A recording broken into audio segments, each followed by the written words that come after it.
200 জন বালকের মধ্যে 25 জন কেবল বাংলাতে ও 35 জন কেবল ইংরাজিতে ফেল করল। শতকরা কতজন উভয় বিষয়ে পাস করল? তাহলে বাংলাতে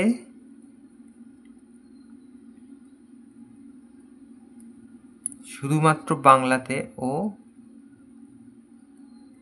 শুধুমাত্র ইংরাজিতে ফেল করে কতজন? ওই যে 25 আর 35 যোগ করব, 40, 50, 60 জন। তাহলে এই 25 জন ফেল করেছে শুধুমাত্র বাংলাতে আর 35 জন ফেল করেছে শুধুমাত্র ইংরাজিতে।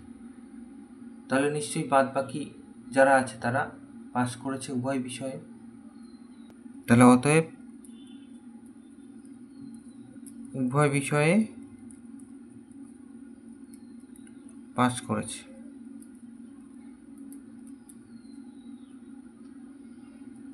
দুশো থেকে বিয়োগ করব 60,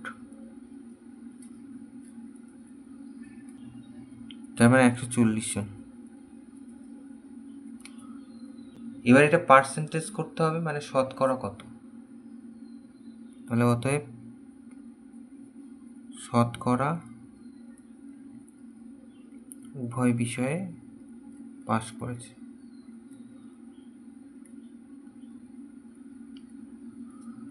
টোটাল ছিল 200 জন আর 140 জন পাস করেছে।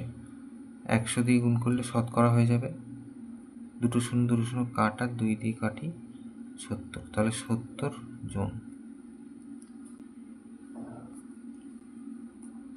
তাহলে এইভাবে উত্তর লিখব, 70% উভয় বিষয়ে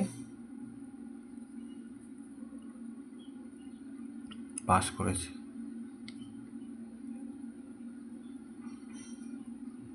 এইটা উত্তর।